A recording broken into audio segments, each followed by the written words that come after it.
아시는 분들도 계시겠지만 오늘 우리가 함께 살펴볼 이 에스더라고 하는 성경에는요, 성경이지만 신기하게도 신비스럽게도 조금은 낯설게도 구약 성경임에도 불구하고 하나님이라고 하는 단어가 단 한 번도 등장하지 않습니다. 성경이 맞나 싶죠. 제사, 하나님이란 단어가 등장하지 않으니까 비슷한 단어라도 등장하지 않을까 해서 제사, 제단, 율법, 예배, 말씀 이러한 단어들조차도 전혀 등장하지 않는, 그럼에도 불구하고 성경입니다. 어찌 보면은 왕조 실록 같기도 하고 우리가 TV 드라마나 영화에서 볼 수 있는 정치 작품 정도로 보일 수도 있습니다.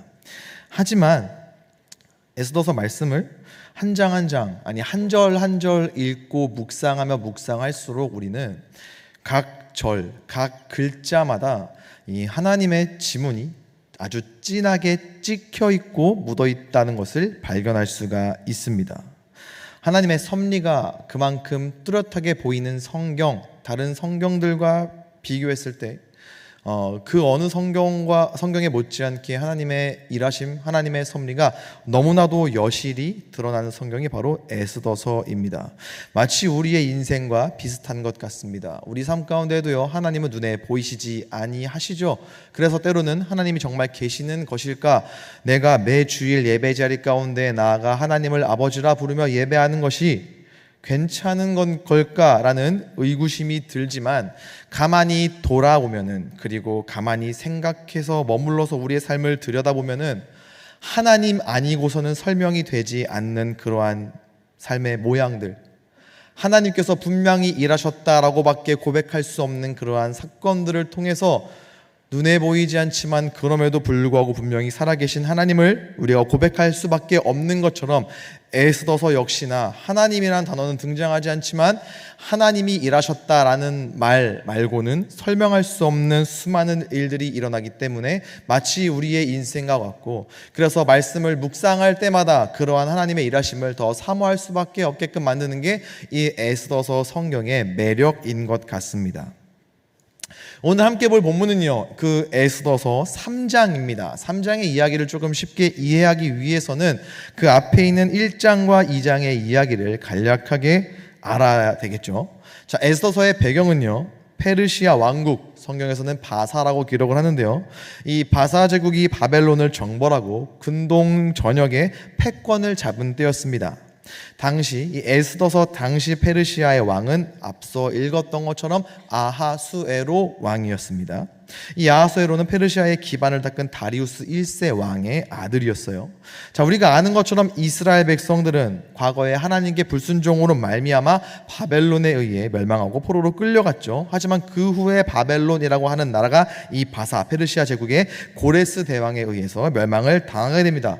그리고 우리가 잘 아는 것처럼 그 다음에 고레스는 유대인들로 하여금 예루살렘으로 돌아가서 성전을 재건할 수 있도록 허락하죠. 고레스 칙령으로 우리가 알고 있습니다. 이를 따라 예루살렘으로 1차부터 3차까지 총 3차례에 걸쳐서 유대인들이 귀환을 하죠. 성경으로는 에스라, 느헤미야가 이 시기에 해당됩니다. 하지만 모든 유다인들이, 모든 이스라엘 백성들이 이방 땅에서 고향 땅으로 돌아가는 것은 아니었습니다. 생계와 안정적인 생활과 현실적인 두려움 등과 같은 이유로 말미암아 여전히 이방 땅 가운데에 머무르고 있는 하나님의 백성들이 있었습니다. 이 남아있는 자들 중에 바로 에스더서의 주인공이라고 할 수 있는 에스더와 그의 사촌 오빠 모르드게가 있고요. 그리고 에스더서 3장에는 이 에스더서에서 절대로 빼놓을 수 없는 치명적인 빌런이 비로소 등장을 하는데요. 자, 3장 1절 말씀을 보면은 그 후에 아하수에로 왕이 아각 사람 함므다다의 아들 하만의 지위를 높이 올려 함께 있는 모든 대신 위에 두니라고 기록을 하고 있습니다. 바로 이 하만입니다. 방금 말씀드린 것처럼 이 하만은 에스더서의 빌런입니다. 1절 말씀을 보니까요, 이 아하수에로 왕이 하만의 지위를 높이 올려 모든 대신 위에 두었다고 합니다. 이 표현으로 미루어 보아 왕이 이 하만을 왕 다음가는, 좀 쉽게 표현하면 넘버 2 되겠죠. 이 바사 제국의 넘버 2 정도 되는 자리로 높인 것 같아요. 자, 그런데 말씀을 읽다 보면은 아하수에로 왕이 왜 하만을, 혹은 어떠한 이유로 어떻게 하만을 모든 신하들, 모든 대신 위에 두었는지, 그가 어떻게 그 높은 넘버 2라고 하는 자리에 올라갔는지가 말씀에 기록되어 있지 않습니다. 뭐 큰 공을 세웠거나 능력이 출중하거나 이런 기록이 있어야 납득이 될 것 같은데 그냥 왕이 높이 올렸다라고만 성경이 기록을 하고 있어요. 그래서 왜 그를 올렸을까? 어떠한 이유로 올렸을까라고 우리는 생각을 좀 해볼 수가 있습니다. 성경이 기록하고 있지는 않은데 1절 말씀이 약간의 힌트를 주고 있어요. 아수에로 왕이 그의 지위를 높였다라고 합니다. 그러니까 왕이 끌어올린 거예요. 가만히 있는, 무언가 특별한 행위를 하지 않은 하만이라고 하는 사람을 불쑥 높은 자리에 그냥 매다 꽂은 겁니다. 낙하산 인사쯤으로 우리는 보면 될 것 같아요. 아하수에로 왕이라고 하는 사람은요, 이제 에스더서 1장 그리고 2장 말씀을 읽어보면은 이 왕이 어떠한 성정에, 어떠한 성격의 사람인지를 알 수가 있습니다. 그는 굉장히 기분파예요. 즉흥적입니다. 그리고 술과 파티를 좋아하고요, 특히나 뇌물 받는 것을 굉장히 좋아하는, 나쁜 쪽으로 정치적인 머리가 되게 뛰어난 그러한 성정의 사람이었습니다. 자, 이러한 왕이 하만을 높은 자리에 올렸다라고 성경이 기록을 하고 있는 것으로 미뤄보아서 하만이라고 하는 사람이 이 넘버 2라고 하는 자리에 정당한, 정직한, 정석적인 루트로 올라가지는 않았을 것이다 라고 우리가 생각을 할 수가 있습니다. 실제로 오늘 에스더서 3장 6절 이후에 이 하만이라고 하는 사람이 왕에게 뇌물을 전달하는 장면, 왕이 그것을 굉장히 기뻐서 어쩔 줄 모르는 장면이 말씀에 기록되어 있어요. 즉 하만은 자신을 위해서라면은, 자기 자신의 높아짐을 위해서라면은 더러운 돈도 기꺼이 낼 수 있는 성정의 사람이라는 것을 말씀이 곳곳에서 보여주고 있는 거예요. 유유상종이죠. 비슷한 놈이 비슷한 놈을 높은 자리에 올리고 있는 겁니다. 자, 이러한 배경의 하만이에요. 불법한, 불의한, 정당하지 않은 방법으로 굉장히 높은 자리에 올라간 사람입니다. 자, 이러한 성정과 이러한 방법으로 올라간 자리에 올라간 사람이라면 어떠한 모습으로 살아갈까요? 내 능력에 맞지 않는 높은 자리니 겸손히 이 나라를 위해 섬겨야 되겠다. 나는 그 정도 능력이 안 되지만 운 좋게 높은 자리에 올라갔으니 최선을 다해야 되겠다라는 마음은 절대로 아니었을 거예요. 세상 교만해졌을 겁니다. 권력을 붙잡고 싶어 했고, 그 권력을 붙잡기 위해서 더러운 돈을 줬을 수도 있고 결국 그 높은 자리를 가졌기 때문에 지금 하만은 아마도 굉장히 권력에 도취되어 있는 그러한 사람이었을 거예요. 자, 이어지는 말씀이 그가 어떠한 사람이었는지를 우리로 하여금 생각해 볼 수 있게 합니다.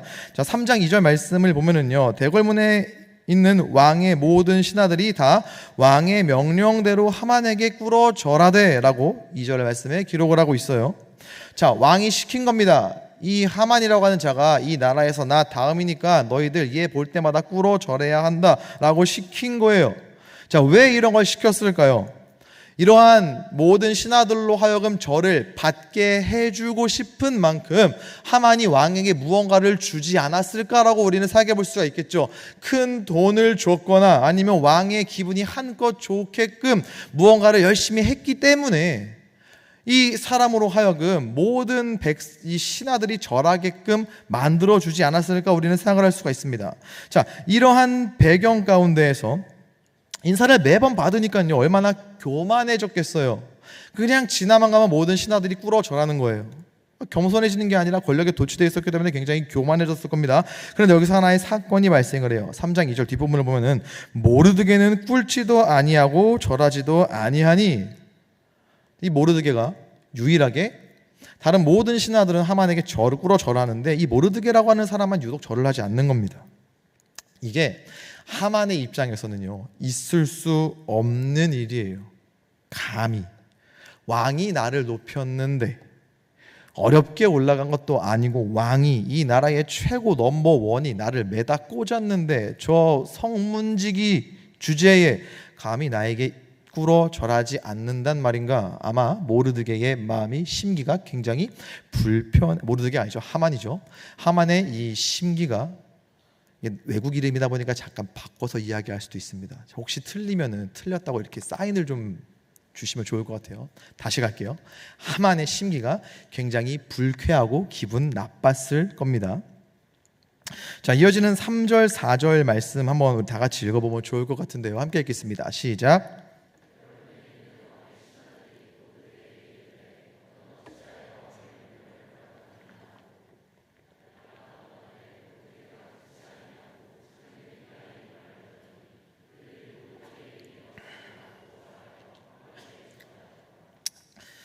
그래서 여러분, 저도 막 챙겨보는 건 아닌데 이렇게 유튜브 지나가다가 본 것 중에 하나가 이진, 사람 이름 말고요, 이진이라는 컨텐츠에 혹시 할래말레라고 아세요? 혹시 모르시면은 이따가 집 가는 길에 살짝 보세요. 저는 이 말씀을 읽는데 그 할래말레가 갑자기 스쳐 지나가는 거예요. 모르드게가 막 이제 지 혼자 절을 안 하는 거예요. 그러니까 주변에서 막 그러는 거죠. 너는 어찌하여 왕의 명령을 거역하느냐. 그러는 거예요. 야, 왕이 시켰는데 절 안 하는 거 애매하긴 해. 그러니까 모르드게가 뭐라 그래요? 4절에서 나 유다인인데 절하는 거 애매하긴 해. 할래 말래 분위기는 더 애매하기는 해. 안 하려고 그랬는데. 웃으시라고 한번 해봤습니다. 원래 진짜 똑같이 따라할 수 있는데 궁금하신 분은 다이다이로 오시면 똑같이 해드릴게요. 할래 말래, 왕이 시켰는데 왜 너는 나한테 절 안 해? 이런 분위기인 거죠. 근데 4절 말씀을 보니까 이 모르드게가 절을 안 한 이유가 유다인이래요. 자기는 좀 이상합니다. 도대체 무슨 상관일까요? 하만에게 절하지 않는 것, 꿇어 절하지 않는 이유와 이 모르드게가 유다인이라는 것 사이에는 도대체 무슨 상관이 있길래 왜 유다인이라고 하는 그의 존재가, 그의 정체성 혹은 그의 신분이 꿇어 절하지 않는 이유가 될까요? 자, 1절 말씀을 다시 한번 볼게요. 에스더 3장 1절 말씀을 보면은 그 후에 아하수에로 왕이 아각 사람 함므다다의 아들 하만의 지위를 높여 올려 함께 있는 모든 대신 위에 두니 라고 기록을 하고 있습니다. 지금 이 하만이라고 하는 사람에 대해서 1절 말씀이 아각 사람 함므다다의 아들이라고 설명을 해주고 있어요. 여기서 아각 사람이라고 하는 표현을 우리가 좀 보면 좋을 것 같습니다. 이 아각이라고 하는 이 이름은요, 전통적으로 유다 민족과 전통적으로 적대 관계를 유지한 아말렉 민족의 왕가의 이름이에요.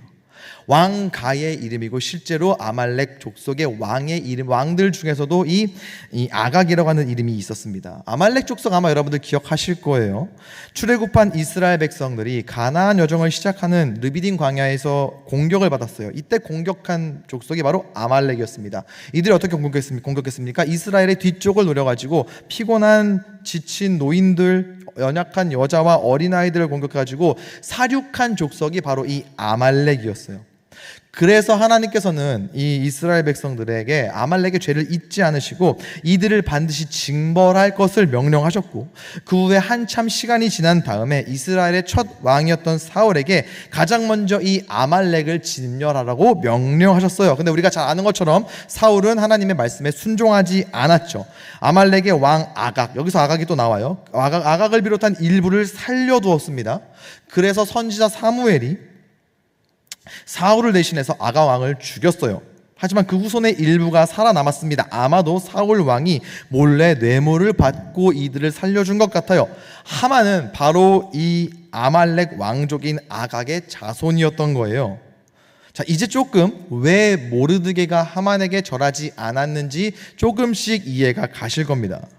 비록 이 에스더서에는 하나님이라고 하는 단어가 단 한 번도 등장하지는 않지만 모르드게는 하나님의 백성 유다인이기 때문에 하나님의 백성을 핍박한 아말렉 혈통이었던 하만에게 절할 수 없었던 거예요.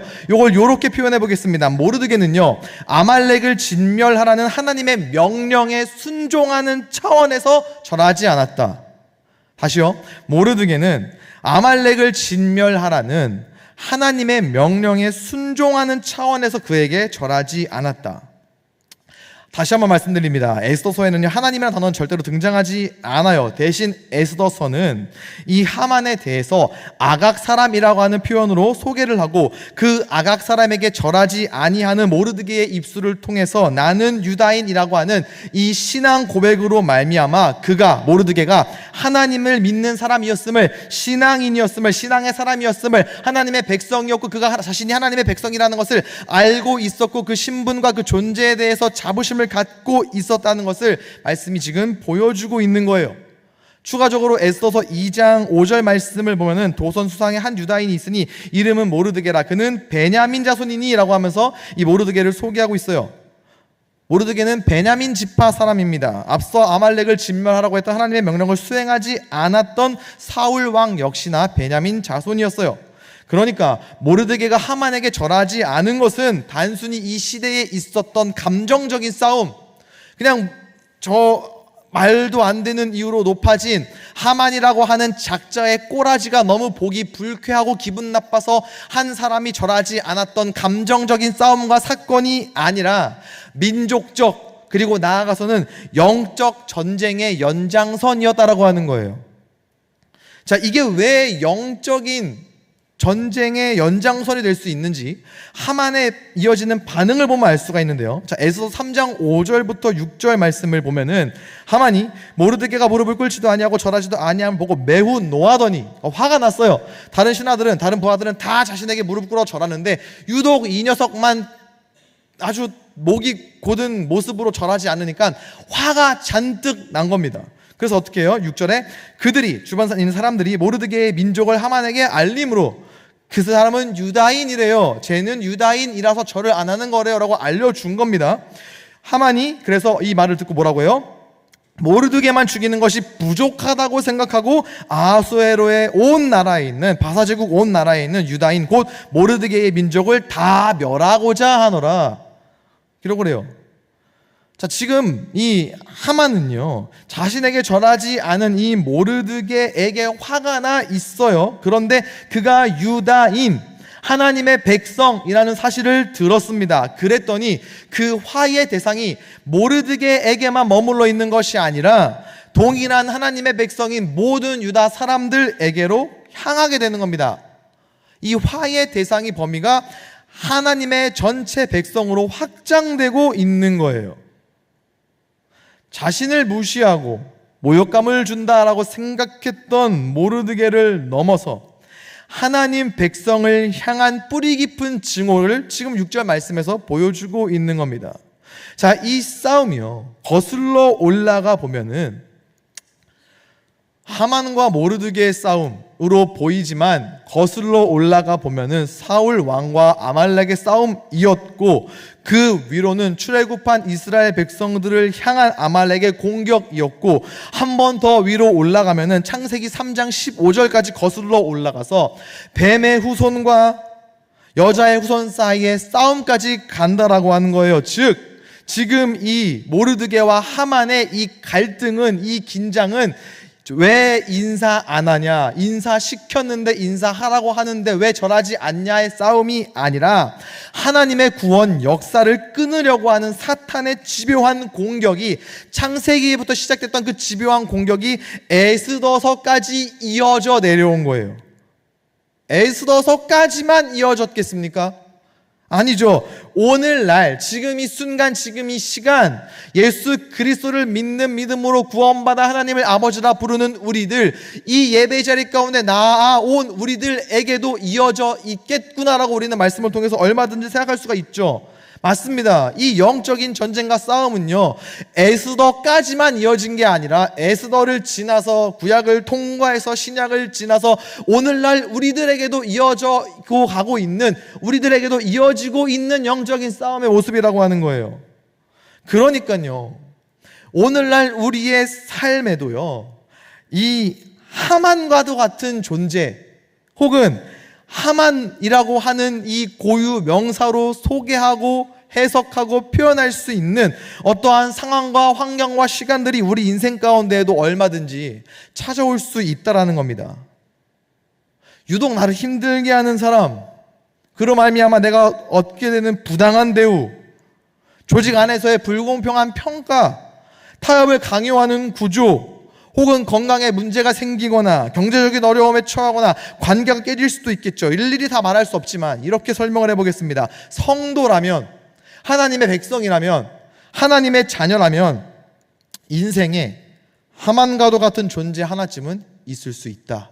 왜요? 계속적으로 이어지고 있는 영적인 싸움이니까요. 혹은 하나님의 백성에게는 하만과도 같은 시간과 상황과 환경이 얼마든지 찾아올 수 있다.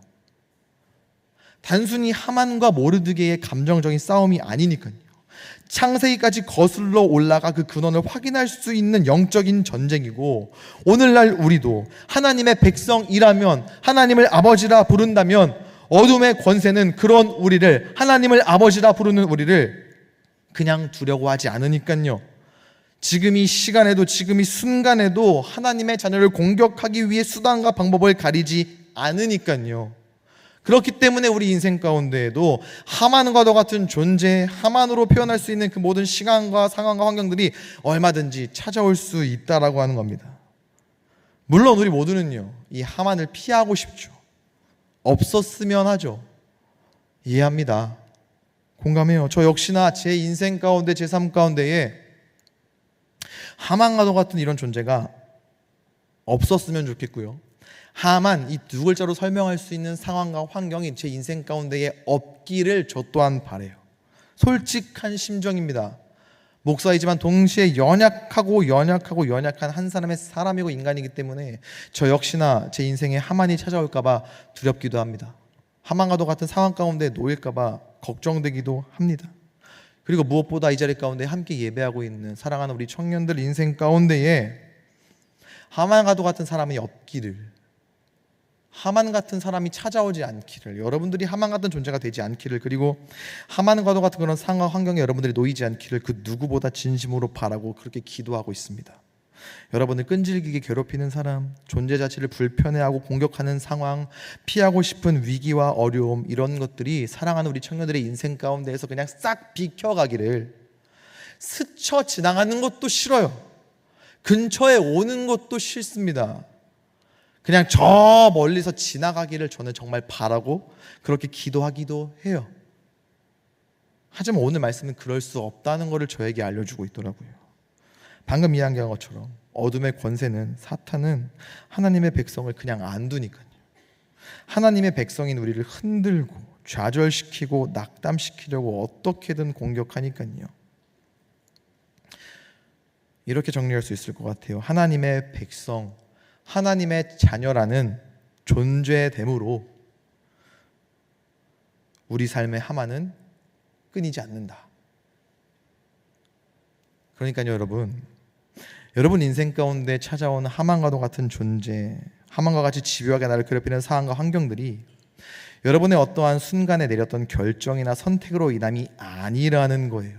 여러분 때문이 아니라는 거예요. 우리 때문에 우리 인생 가운데 하만이 찾아오거나 하만과도 같은 상황과 환경이 벌어지는 게 아니라는 걸 여러분들에게 이야기해주고 싶습니다. 오늘 말씀으로 이야기를 해볼게요. 자, 지금 모르드게가 하만의 미움을 받아서 이로 말미암아 모든 유다인들에게까지 화가 미치는 이 상황이 그가 하만에게 절하지 않기로 한 선택 때문일까요? 물론 그럴 수도 있지만 좀 더 본질적인 이유가 있지 않겠습니까? 그가 왜 절하지 않는 선택을 했어요? 그 본질적인 이유가 뭡니까? 그가 유다인이어서 그렇잖아요. 자기 자신이 고백했잖아요. 나는 유다인이라고. 그건 그냥 자신의 신분을 이야기하는 표현이 아니었습니다. 하나의 신앙 고백이었던 거예요. 나는 하나님의 백성이다. 나는 하나님의 자녀다라는 그의 하만의 모르드게의 신앙 고백이었습니다. 더 본질적인 이유가 바로 여기에 있다라고 하는 거예요. 그가 하나님의 백성이었기 때문에. 하만은 모르드게가 자기에게 절하지 않는 그 행위, 그 선택이 아니라, 그러니까 그 존재 자체가 싫었던 거예요. 하나님의 백성이 싫었던 거예요. 하나님의 자녀라는 그 존재가 싫었던 겁니다. 이처럼요, 우리의 삶 가운데에도요, 그럴 수 있다라는 거예요. 내가 무엇을 잘못했거나 어떤 나쁜 결정을 내려서가 아니라 그저 내가 하나님의 자녀됨으로 인하여서 그 존재됨 하나만으로도 세상이 우리를 공격할 수 있다라는 거예요. 오해하진 않았으면 좋겠습니다. 여러분들의 어떠한 교만하거나 나태한 삶까지도 나 때문이 아니다라고 어떠한 면죄부를 주기 위한 말은 절대 아니었어요. 하나님의 백성으로서 최선을 다해 삶의 자리에서 살아가는 여러분들에게 여러분들의 의지와 여러분들의 어떠한 결단과 선택 이러한 것들과는 무관하게 여러분들이 하나님의 백성, 하나님의 자녀로 살아가는 그 이유 하나만으로, 그 존재됨만으로도 얼마든지 하만당과도 같은 존재가 찾아올 수 있고 하만과도 같은 일들이 우리 일상 가운데 일어날 수 있다라고 하는 거예요. 혹시 지금 삶에 하만이 찾아왔습니까? 이유 모를 억울함, 반복되는 어려움, 원인 모를 갈등이 혹시 있으십니까? 그 앞에서 자책하고 계십니까? 스스로 난 참 못났네, 나 때문이잖아, 나는 이것밖에 안 되나 보네 라며 스스로를 원망하고 계십니까? 안 그러셨으면 좋겠습니다. 그거 아닙니다. 하나님 백성에게 고난은 실패의 증거가 아니라 소속의 증거이고 존재의 증거입니다. 예수님도 하만을 경험하셨어요. 십자가 앞에서 버림받으셨습니다. 조롱과 핍박을 당하셨어요. 하지만 거기서 안 끝났죠. 부활하시고 승리하셨습니다. 우리들은요, 오늘 예배하고 있는 저와 여러분은 그 예수님을 따라 살아가는 사람들이잖아요. 그 예수의 뒤를 따르는 사람들이 저와 여러분 아니겠습니까? 그렇다면 나의 어떠함 혹은 내가 행한 무엇이 아니라 나의 하나님 백성됨이라는 존재로 인함이라면 우리 인생 가운데 찾아오는 불청객인 하만과도 같은 존재 혹은 그러한 사건과 일들 앞에서 우리가 조금 달라질 수 있지 않겠습니까?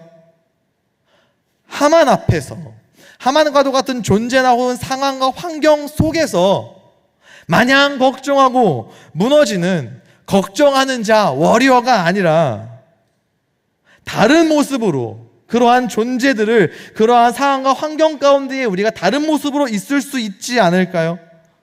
왜요? 우리가 하나님 백성됨이 우리로 인함입니까? 우리 찬양할 때 나의 나 된 것은 다 나의 은혜라고 안 하잖아요. 나의 나 된 것은 다 하나님 은혜라라고 고백을 하지 않습니까? 우리가 하나님 백성 되기 위해서, 하나님 자녀 되기 위해서 뭐 한 게 있습니까? 그 신분이라고 하는 게 획득 가능한 거예요? 취득 가능한 겁니까? 운전면허 따듯이 장례 코스 통과하고 도로주행 통과하면 라이센스가 오는 것처럼 하나님의 백성이라고 하는, 하나님의 자녀라고 하는 라이센스가 성령 통독 10번 하고 온갖 방언들로 기도를 유창하게 하고 예배의 마일리지를 얼마 쌓으면 자동적으로 취득, 획득되는 거냐고요? 아니잖아요. 우리가 한 것 아무것도 없잖아요. 그저 믿음을 주셔서, 믿음을 선물로 받아서 예수 그리스도를 믿음으로 우리는 구원 받았잖아요. 그러니까 우리가 그걸 은혜라고 하는 거 아니겠습니까? 그렇다면은 내 인생 가운데 찾아오는 하만 앞에서, 하만과도 같은 존재와 하만으로 표현할 수 있는 그 상황 가운데에서 그 안에서 한없이 걱정하고 염려하고 무너지고 좌절하는 것이 아니라 내가 하나님 백성 되었기 때문에 내가 하나님 자녀됨으로 말미암아 찾아오는 하만들이라면 그 하나님 백성 된 존재 되게 하시는 하나님을 바라볼 수 있지 않겠냐고요. 다가오는 하만을 바라보는 게 아니라 처해진 하만과도 같은 상황과 환경을 바라보면서 전전긍긍하는, 걱정하는 워리어가 아니라 나로 하여금 하나님 백성 되게 하신, 나는 하나님의 자녀이고 하나님의 백성입니다 고백하게 만드신, 그 존재됨을 허락하신 그 하나님을 바라보면서 다른 모습으로 그들을 마주하고, 다른 모습으로 내 인생 가운데 쳐들어오는 불청객인 하만을 마주하고, 다른 모습으로 하만과로 설명되는 그 상황과 환경 가운데 우리가 있을 수 있지 않겠냐고요. 걱정만 하는, 불안해만 하는 워리어가 아니라 그 하만 앞에서, 그 하만과 같은 상황 속에서 하나님 이제 무엇을 하시겠습니까? 저는 무엇을 하면 될까요? 그 무엇 하나 명확하고 그 무엇 하나 확실하지는 않지만 피하지 않겠습니다. 나로 인하여서 하나님 백성 되게 하신, 하나님의 자녀라고 하는 이 존재를 허락하신 하나님으로 인하여서 물러서지 않겠습니다라는 전사, 싸우는 사람, 워리어로 그 마주하는 하만들 앞에서, 찾아오는 하만들도 같은 그 상황 가운데에서 우리가 있을 수 있지 않겠냐고요. 왜냐면은요, 우리 하나님은요, 저와 여러분들로 하여금 하나님 자녀, 하나님 백성 되게 하신 우리 하나님은요, 제가 제일 좋아하는 표현이고 많이 쓰는 표현인데요, 그분의 자녀, 그분의 백성을 그냥 내버려 두지 않으시나군다고요. 우리로 하여금 하만 앞에서 위축되고 쭈그러들고 오그라들게끔 그냥 놔두시지 않는 분이시라고요. 하만과도 같은 상황과 환경 가운데에서 눈물 흘리고 어려워하고 괴로워하는 우리를 그냥 내버려 두지 않으시는 하나님, 사랑이 많은 분이 아니라 사랑 그 자체이신 하나님이니까요. 이어지는 말씀을 보겠습니다. 모르드게가 어떻게 했느냐를 보는 게 아니라 모르드게로 하여금 나는 유다인입니다라고 하는 자신의 정체성, 자신의 존재됨을 고백하게 하신 하나님께서 무엇을 어떻게 하셨는지를 우리가 좀 봐야 될 것 같아요. 일단 이 하만의 만행을 한번 살펴보겠습니다. 에스더 3장 7절부터 11절까지의 말씀을 보면은요, 아하수에로 왕 제12년 첫째 달 곧 니산월에 무리가 하만 앞에서 날과 달에 대하여 부르 곧 제비를 뽑아 12째 달 곧 아달월을 얻은지라. 자, 유다인 말살이라고 하는 역사적으로 몇 없는 끔찍한 계획을 세운 하만이 제비를 뽑아요. 그래가지고 이제 나라를 한 날짜를 받습니다. 자, 그 다음에 8절에 하만이 아하수에로 왕에게 이르되 한 민족이 왕의 나라 각 지방 백성 중에 흩어져 거하는데 그 법률이 만민의 것과 달라서 왕의 법률을 지키지 아니하오니 용납하는 것이 왕에게 무익하나이다. 자, 이 말씀이 뭐냐면은요, 하만이 지금 왕에게 허락을 구하는 거예요. 근데 굉장히 그 내용이 교묘합니다. 음해하고 있어요. 8절 말씀에 그 법률이 만민의 것과 달라서 왕의 법률을 지키지 아니하오니, 자, 유다인들이, 하나님의 백성들은 맞아요, 모세오경에 근거한 가치관과 도덕관을 가지고 살고 있기는 했어요. 하지만 이들은 이방 땅에 살고 있는 사람들이었기 때문에 이방 땅의 법과 어떠한 그러한 것들을 최대한 존중하면서 살았어요. 왜요? 그래야지만 살 수 있으니까요. 근데 하만이 지금 이걸 음해한 거예요. 마치 유다인들이 자신들의 율법만 존중하고 그들이 살고 있는 페르시아 땅의 법은 무시하는 것처럼, 당시의 페르시아는 다양한 나라의 언어와 습관들에 대해서 인정하는 포용성을 가지고 있었지만 이 나라의 법을 어기는 것만큼은 엄격하게 반역죄로 다루고 있었거든요. 지금 하만은 이걸 악용하고 있는 거예요.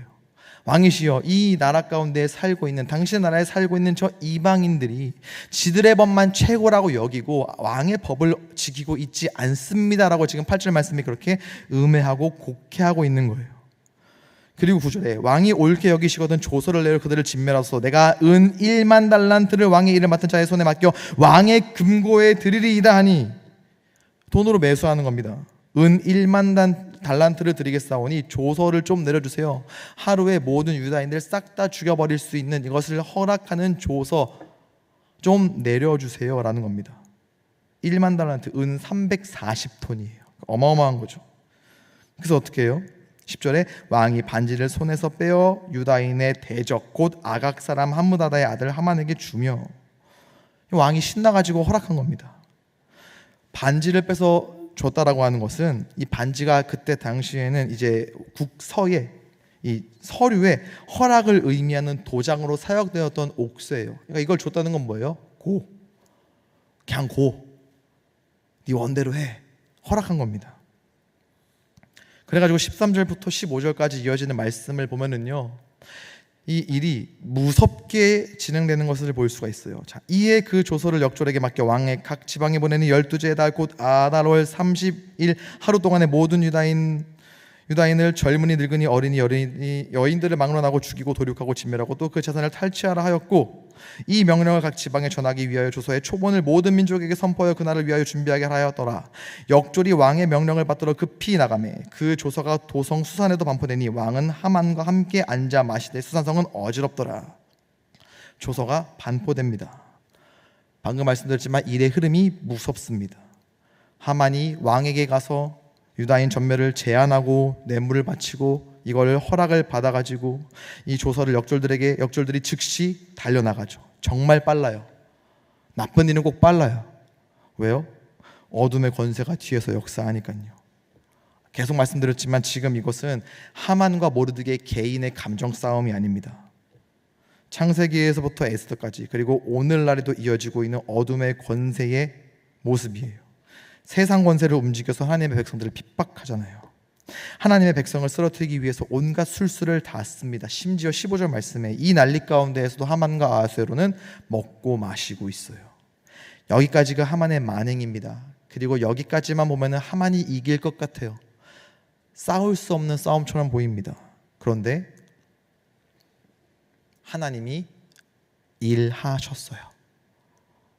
이걸 강조하고 싶습니다. 일하셨습니다. 과거형이에요. 이미 일하셨어요. 다시 1절 말씀 볼게요. 그 후에 아하수에로 왕이 아각 사람 함므다다의 아들 하만의 지위를 높여. 그러니까 그 후에라고 하는 이 단어는 어떤 일이 있은 다음에 아하수에로 왕이 이 하만을 높였다라는 거잖아요. 그러면은 이 아하수에로 왕이 하만을 높이기 전에 어떤 일이 있었는지를 우리가 봐야겠죠. 어떤 일이겠습니까? 에스더서 1장과 2장에 기록된 내용들이겠죠. 뭐예요? 아하수에로 왕이 180일이라는 시간 동안 잔치를 벌이면서 자신의 아내였던 왕후 와스디를 술 취한 김에 사람들에게 자랑하려고 불렀는데 이 와스디가 싫어요, 안 갈래요, 안 해요 라고 해가지고 이 왕이 화가 나가지고 그래 그럼 너 폐위 시켰던 일, 그렇게 왕후가 폐위된 다음에 이 바사주국 전역에 있는 아리따운 아가씨들을 선별해서 그 중에 왕후를 뽑기로 한 일, 그 과정 가운데에서 부모도 없이 천의 고아였던 에스더가 어떠한 뒷돈이 있거나 백도 있는 게 아니었음에도 불구하고 왕후의 자리 가운데 올라간 일, 왕후가 된 일, 그 왕후가 되는 과정 가운데에서 정말 말도 안 되게 에스더를 마주하는 모든 사람들이 그녀를 사랑했던 일, 그 다음에는요, 하만이 뇌물을 바쳐서 어떻게 해서든 죽이고 싶어 했던 그 모르드게가 아하수에로 왕을 몰래 죽이려고 했던 내시들의 이 반란과 역모를 들었던 일, 들어서 왕후가 된 자신의 사촌 동생이자 딸처럼 키웠던 에스더에게 전달한 일, 에스더가 이 모든 사건을 왕에게 모르드게의 이름으로 아뢰는 일, 그래서 이 모든 사건이 왕궁에 있는 궁중 일기에 기록된 일, 심지어 이 왕의 목숨을 살려줬음에도 불구하고 모르드게가 그 어떠한 상을 받지 못해서 나중에 더 큰 상을 내릴 수밖에 없는 상황과 환경이 펼쳐진 일, 이게 뭐예요? 우연일까요? 아니요. 하나님의 백성을 어떻게 해서든 압박하고 핍박하려고 하는 존재가 높아지기 이전에 하나님께서 이미 일하셨다라고 하는 거예요. 하나님의 백성이 어떠한 고난과 고통 가운데에 있기 전에, 하만이라고 하는 존재를 만나기 전에, 하만과도 같은 상황과 환경 가운데 놓이기 이전부터 하나님께서는 이미 일하고 계셨던 분이라는 것을 이 말씀을 통해서 우리에게 알려주고 있는 겁니다. 그뿐만이 아니에요. 아까 제비를 뽑았죠. 부르를 뽑았다고 했습니다. 이 모든 유다인들을 진멸하기로 한 날짜를 뽑았어요. 근데 그 날짜와 지금 이 뽑은 날이 사이에 간격이 꽤 길어요. 이것도 우연일까요? 아니요. 이 기간 동안에 하나님께서 말도 안 되는 방법으로 그분의 백성을 살릴 수 있는 어떠한 일을 할 수 있는 시간을 하나님께서 벌어주신 거예요. 여러분, 우리 하나님은요, 우리가 하만을 만나기 전부터, 우리가 하만과 같은 상황 가운데 놓이기 이전부터 아시고 일하시는 신실한 우리의 아버지 되십니다. 미리 아시고 미리 일하실 뿐만이 아니라 우리가 하만을 맞닥뜨렸을 때에도, 하만 같은 상황 가운데 놓여 있을 때에도 일하시는 분이 우리가 아버지라 부르는 그 하나님이라고 하는 거예요. 물론 모르드게가 이걸 다 알고, 그래서 하만이 조서를 내린 후에 기세등등하게 괜찮아, 하나님이 일하셨어, 앞으로도 일하실 거야 라고 하면서 당당하게 있었던 것은 아니에요. 이어지는 4장을 보면은 이 모르드게가 죄를 뒤집어 쓰고 막 대성통곡하는 모습을 볼 수 있습니다. 근데 여러분, 우리는 다를 수 있잖아요.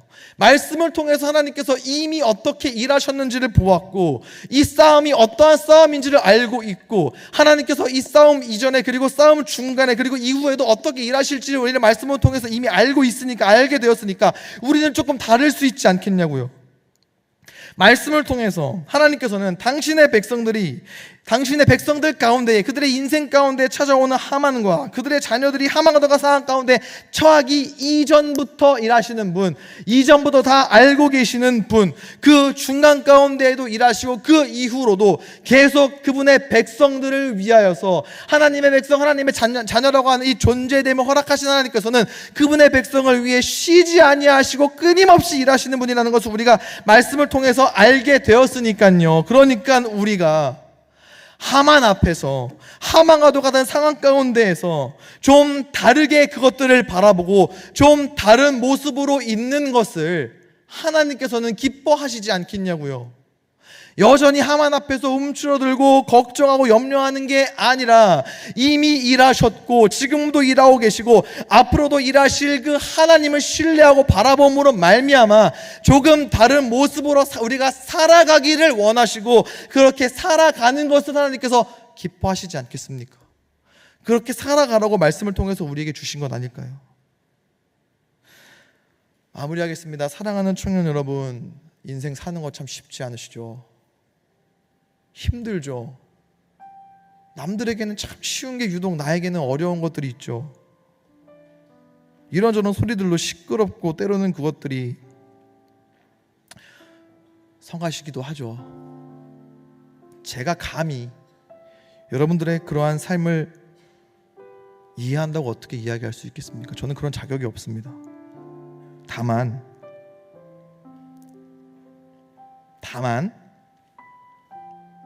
말씀을 통해서 여러분들에게 꼭 전달해드리고 싶습니다.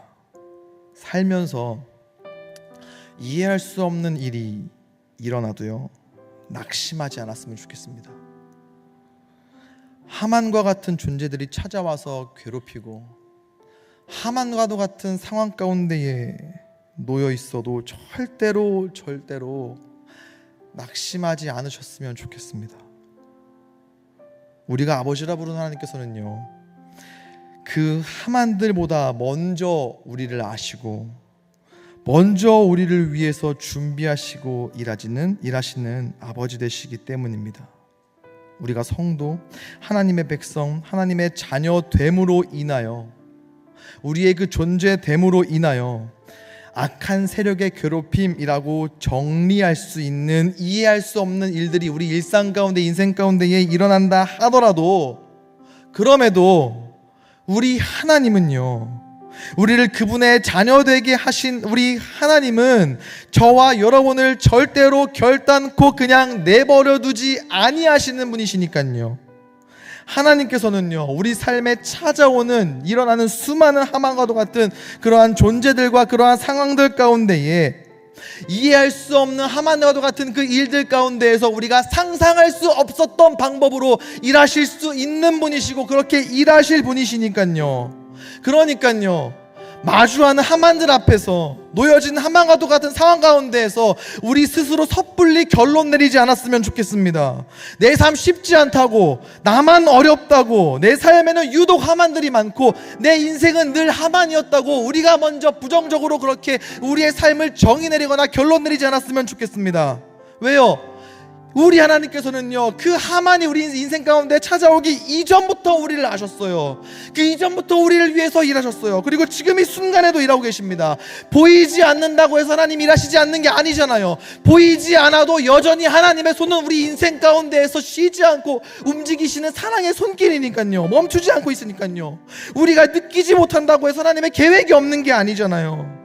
그러니 여러분, 지금 여러분의 인생 가운데 혹은 앞으로 찾아올 그 수많은 하만들 앞에서 낙심하지 말고요, 두려워하지 아니하고요, 포기하지 않았으면 좋겠습니다.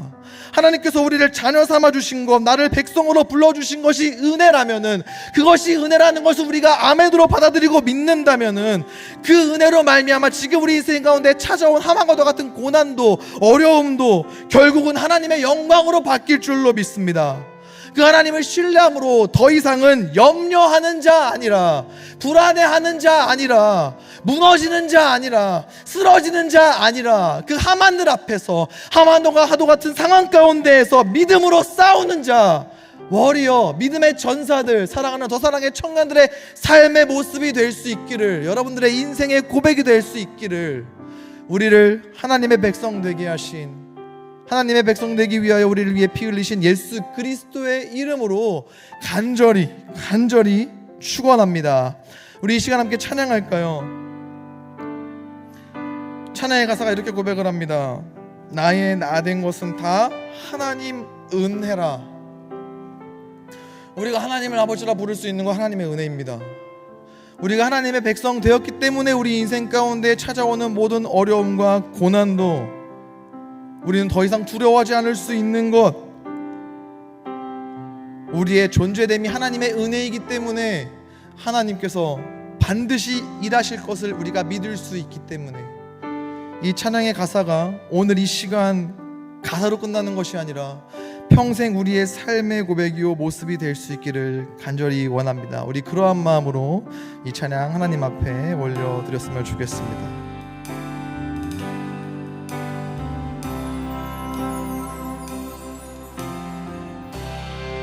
나를 지으신 이가 하나님, 나를 부르신 하나님, 나를 보내시고 하나님, 나의 나 된 것은 하나님 은혜라. 나의 달려갈 길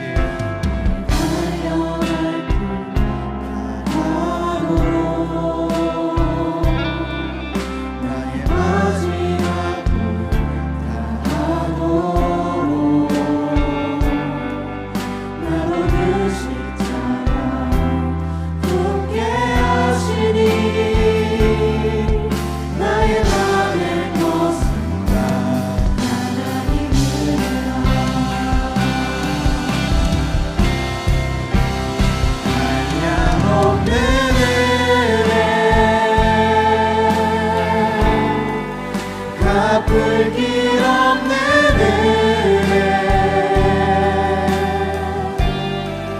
내 삶을 애워싸는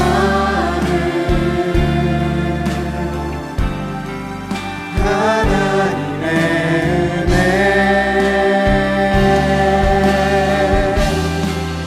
나 주저함 없이 그 땅을 밟는 곳, 나를 붙드시는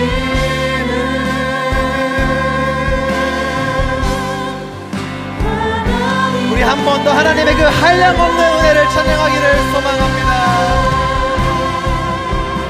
한량없는 은혜, 우리는 갚을 길 없는 놀라운 은혜를 경험하고 있는 인생들입니다. 우리의 삶을 촘촘하게 에워싸고 있는 그 하나님의 은혜가 우리에게 있습니다.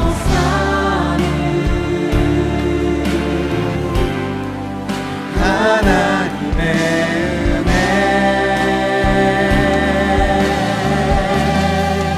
나 주저함 없이 그 땅을 밟은 곳, 나를 붙드시는.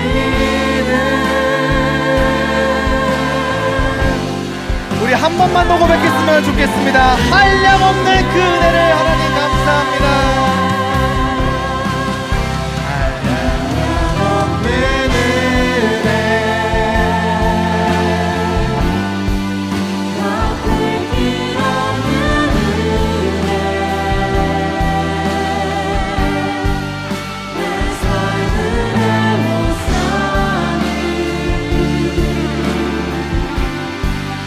하나님의 은혜. 여기서 높이 들고 고백해볼까요? 주저함 없이 더 이상 염려하지 않을 수 있습니다.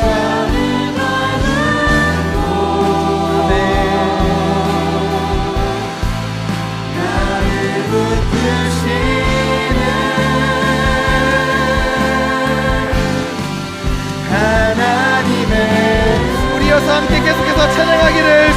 기도합니다.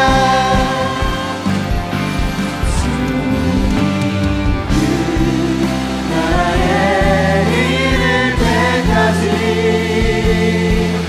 주의 걸음 멈추지 우리 인생의 모습이 될 수 있기를 소망합니다. 어떤 시련이 와도요, 우리는 더 이상 두렵지 않을 수 있습니다. 두렵지 않네 주와 함께 걷는 우리 한 번 더 간절한 마음으로 고백합니다.